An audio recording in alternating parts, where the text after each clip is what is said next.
fidget. Fidget, that's right. Yeah. Read it Did I get a over. pen? Yes. Midway through his own podcast. Anyway. 3. Rights and waiver. I understand that I will not receive any monetary compensation for participation. Fuck! That went onto the internet. Interesting. Yeah.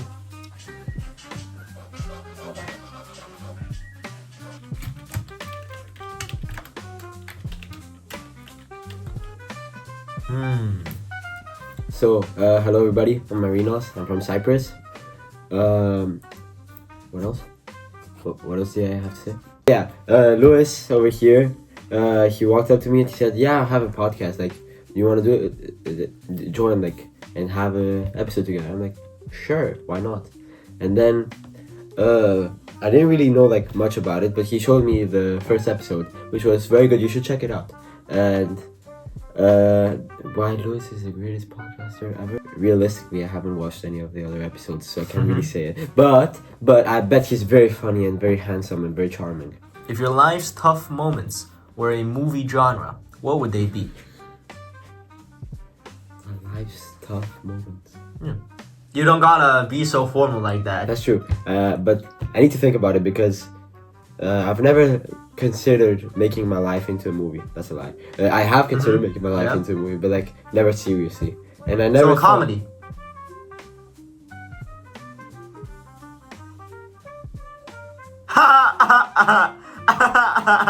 Beautiful, Marinos. Next question. I'm just kidding. Go on.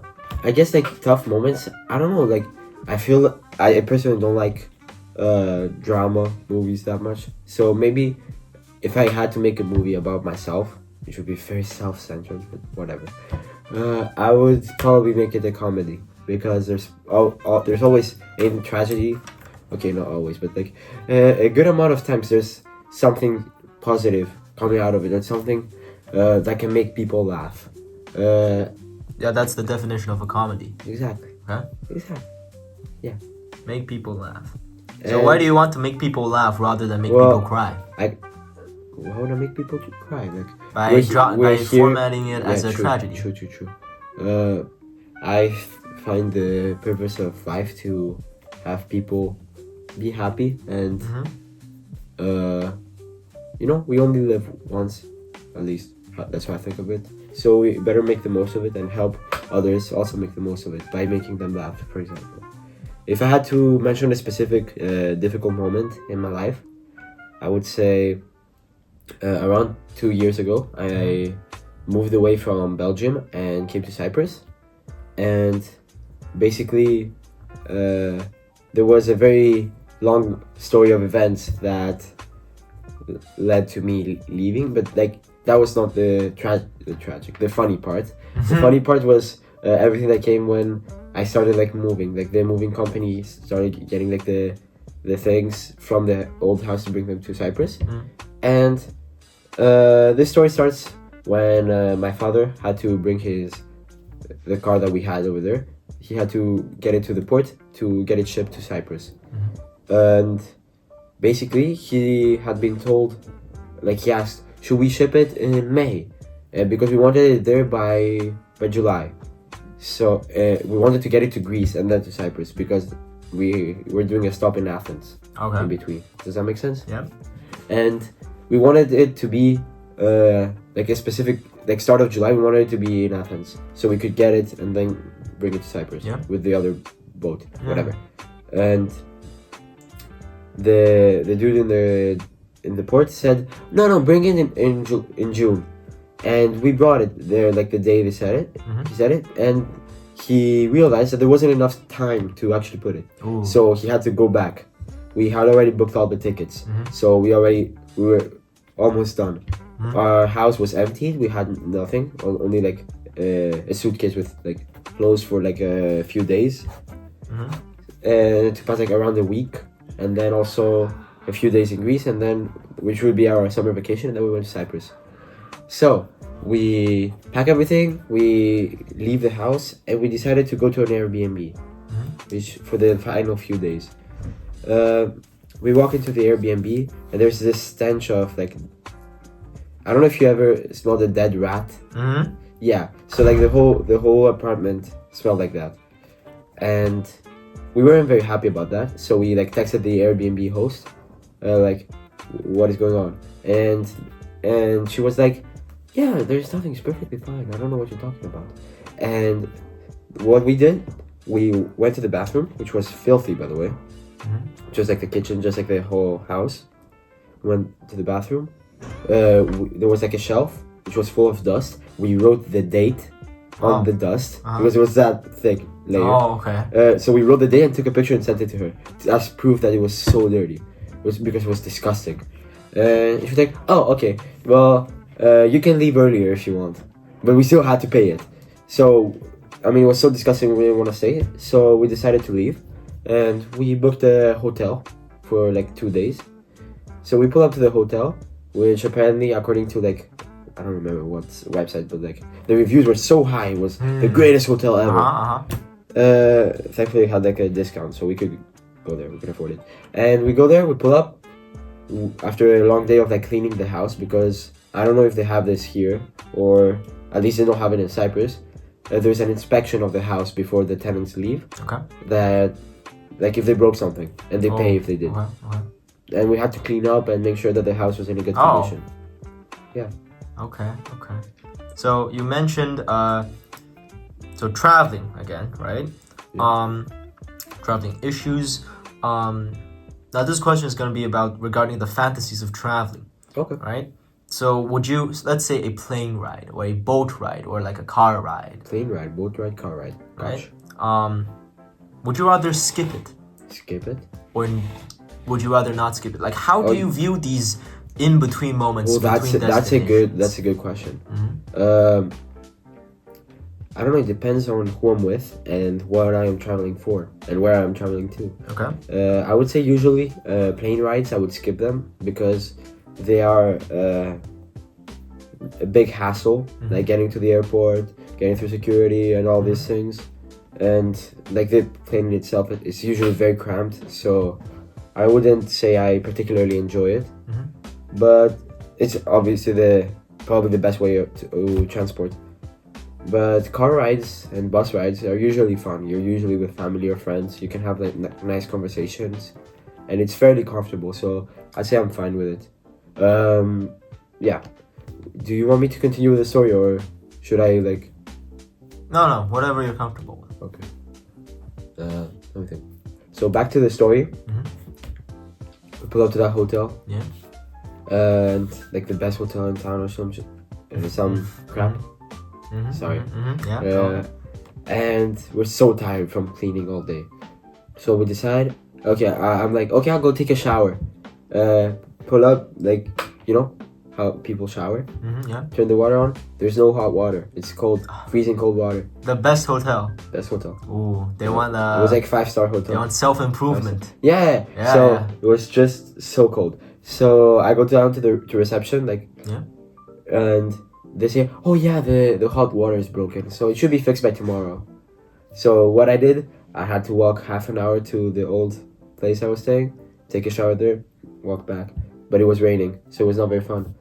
Next day, same thing. It was not actually fixed, so I had to like walk again and walk back. We didn't have a car, so yeah, that was fun. Then we leave Belgium finally. We had to take a plane to Austria, and then from Austria to Athens.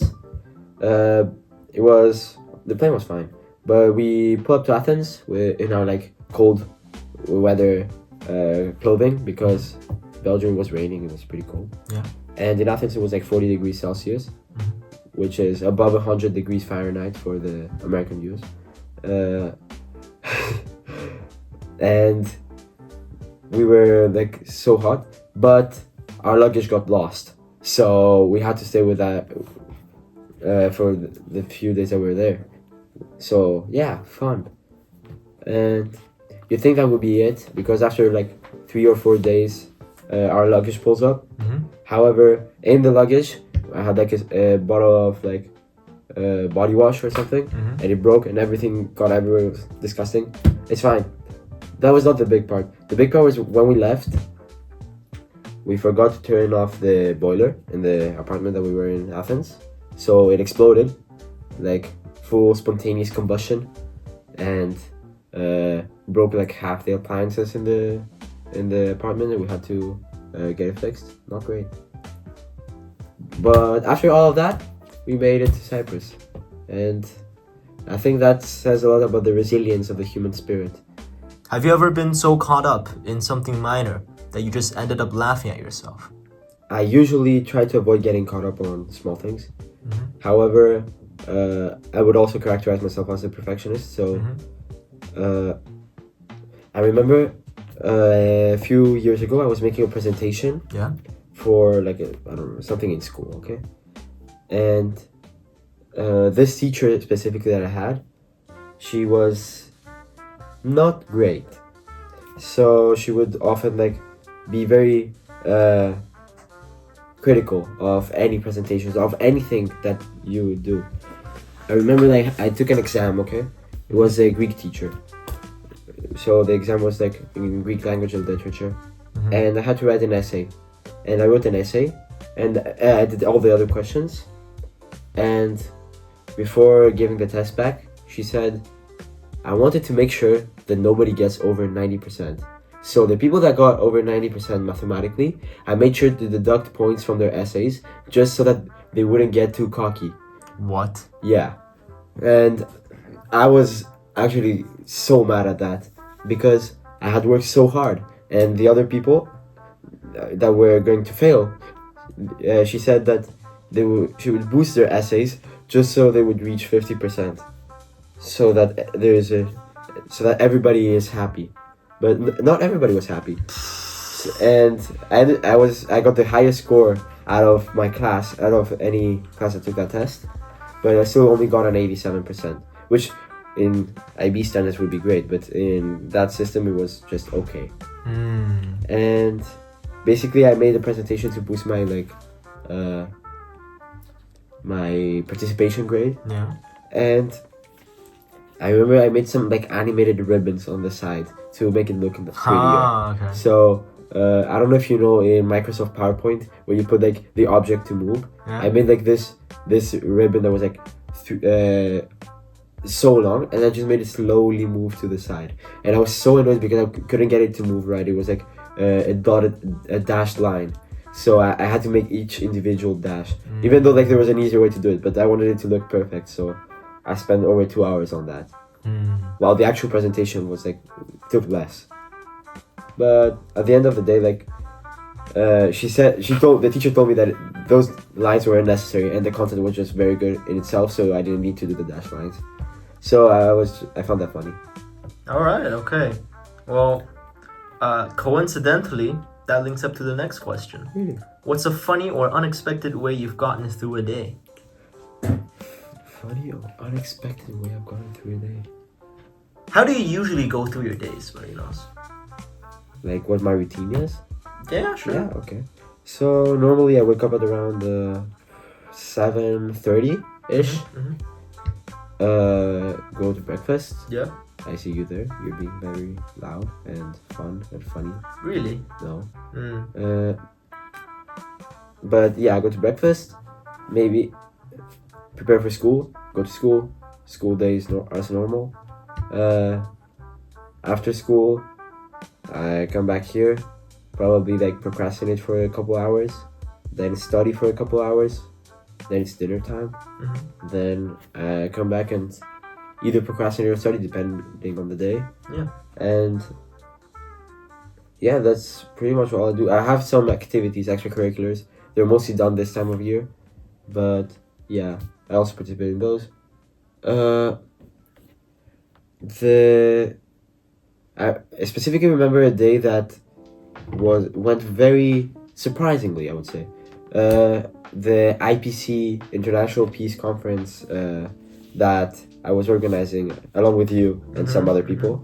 That week, I remember I had so many summative tests, and in addition to that, there were students from an Italian school coming to the school to visit us as part of the Erasmus Plus program. And we also had to like not accommodate for them, but like make sure they're not bored. So I was extremely sick that week. I could not get out of bed, but the conference would be on a Friday. My summatives were on Monday, Tuesday, Wednesday, and thankfully I got through them with minor problems, but I was sick the entire week, so I didn't go to school. And on the day of the International Peace Conference, I felt very sick in the morning, I thought that it was over. I was like, in my mind, I was like, I'm not gonna make it to the conference. I'm gonna be so sick, so tired.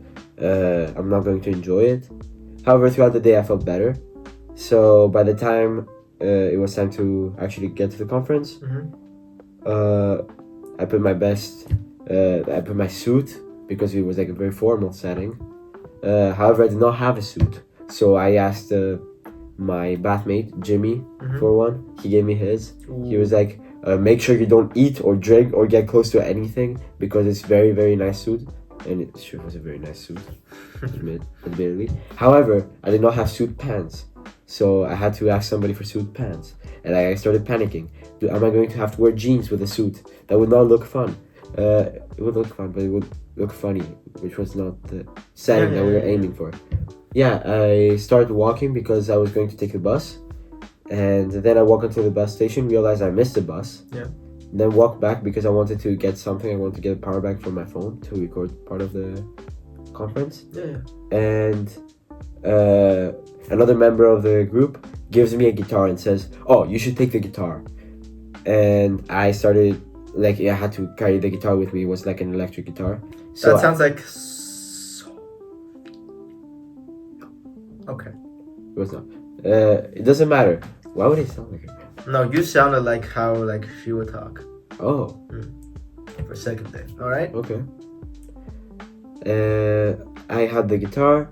I tried leaving, and then I realized I forgot to get a jacket, which would be very important because as we will later find out, the venue where we had the International Peace Conference had no heating, so we all died of cold, almost, like frostbite level thing. So yeah, I didn't think I would make it through that day. However, I pulled up. The conference was a success logistically. Not really. Like, it was a success in terms of performances. It was a success in terms of everything being organized. Some things went wrong, but it was mostly out of our control. So I would say that day was overall successful, despite all the difficulties that came with it, in like personal and like overall. What is a difficult experience that fundamentally changed how you see yourself or the world? I would say that growing up, I thought I was considering myself as part of like the a friend group in my class, which was like the majority of the class. So I would consider myself like as decently popular. However, I don't really associate with the term popular anymore because it's so subjective. Okay. But I would say that in that time I was in like elementary school, so I was a kid, and it was always like me, my best friend, and like a few others. We would hang out and like, you know, do what elementary school children do. Yeah. And at some point, like, I found out that my friend made a group chat with everybody in the class and started like sending terrible things about me and straight up like bullying or harassing almost when talking about me, and everybody was just like, yep, we completely agree with you.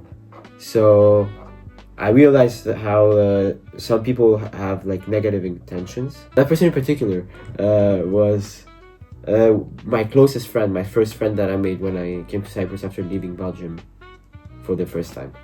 You know, like the weird moving story was the second time I left Belgium. Okay.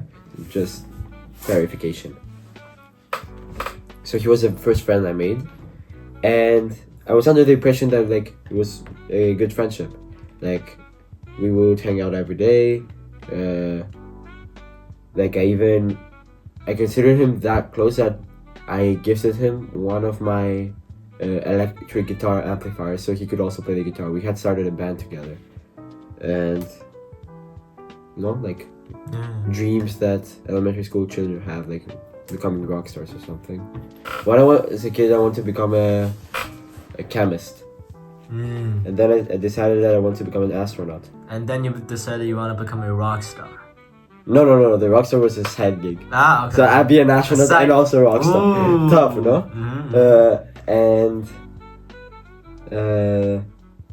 Where was I talking about? Yeah, like I realized that some people had like negative intentions. And maybe they don't realize it. Maybe you don't realize it. But as soon as you do, you should walk away from those relationships as they're toxic towards you and they negatively affect your health and mental well-being. How do you know when it's worth pushing through a hard situation versus when it's better to step back? How do you judge? How do I judge? Yeah. If something is worth pursuing, or if you should just, cool off. Yeah. I'd say it really depends on how passionate you are about something.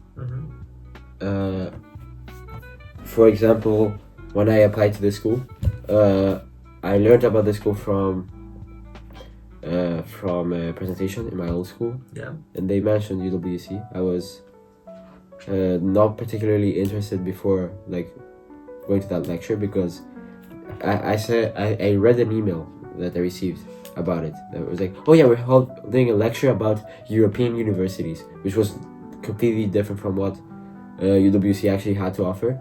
And I pulled up to that talk expecting to talk about European universities.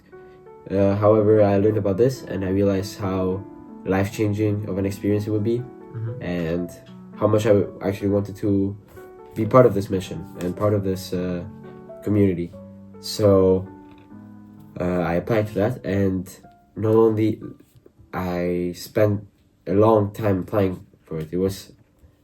I learned about it like a week and a half before the deadline for submission for applications, and I spent every day for 4 or 5, maybe even more days researching about this school, convincing my parents that it was actually a good idea and it's not like a pyramid scheme or something, and actually like writing my application. So it was a very nice way to realize that it was a dream come true when I got accepted.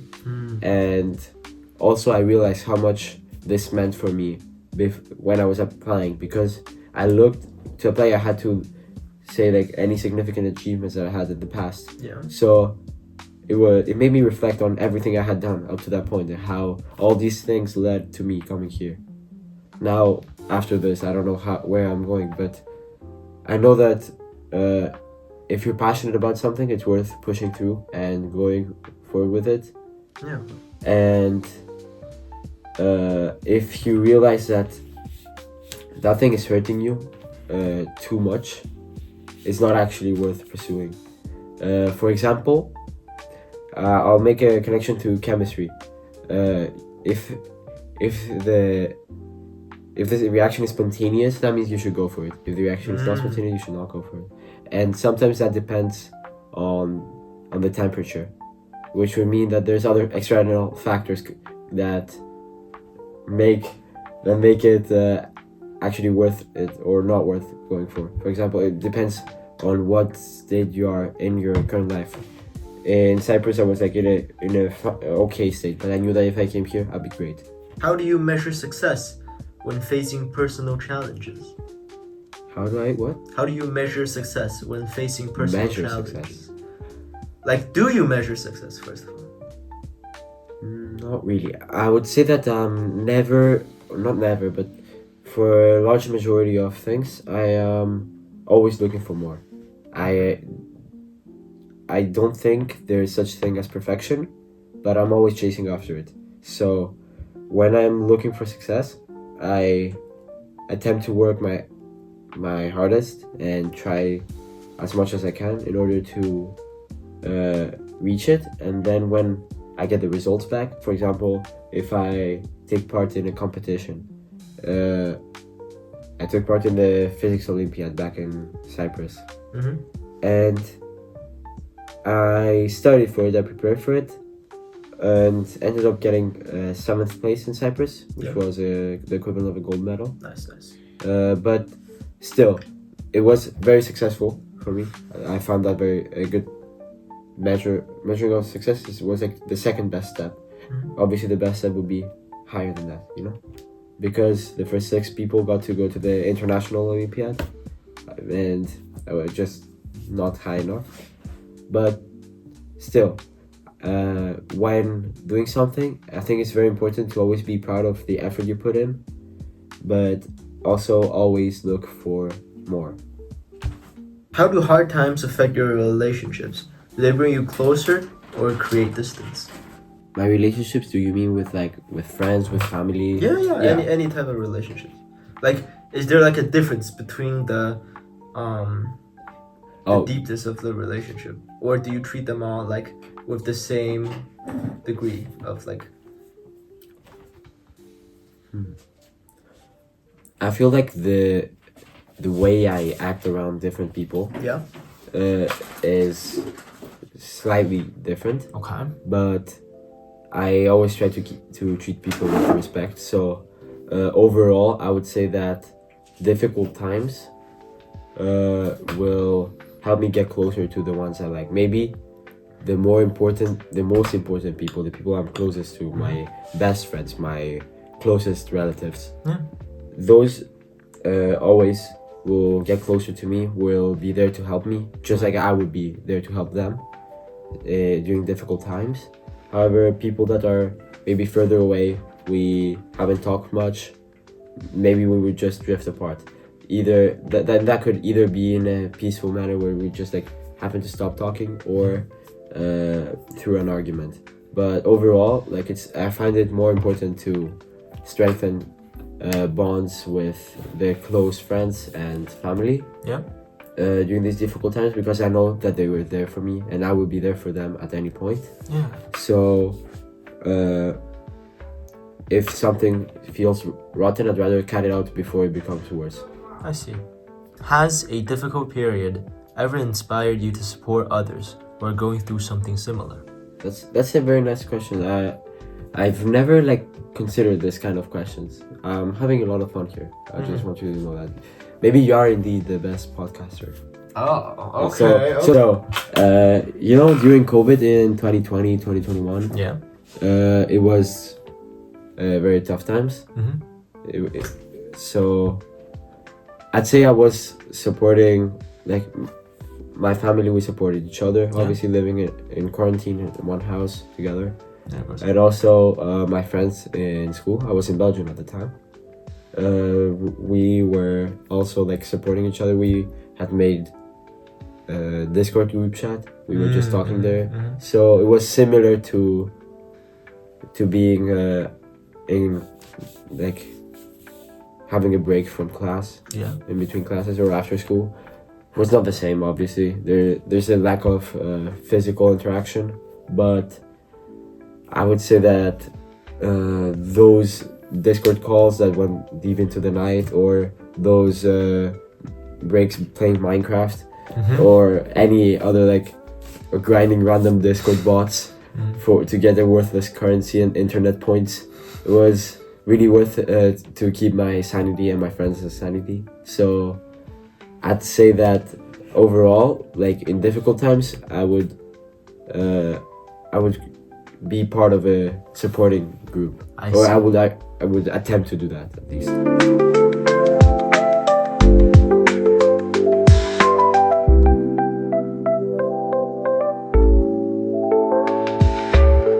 No, you have to do the morning.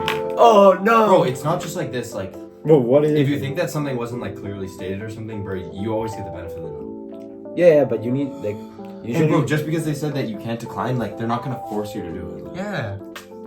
Bro, It says I can decline. It's not actually legally binding. I can decline. That's the thing. Anyway, Did you ever have a sexual fantasy about something or an entity which can be considered not to be a human? Looking for the. why are you so interested in my sexual fantasy? Bro, look Because what I got. we need something to break a the block ice. of Parmesan. Bro. Bro, get back to the interview. That's what breaks the ice. Get A back block of Parmesan. People. Bro, it's been Parmesan almost is 8 from- minutes. It's all.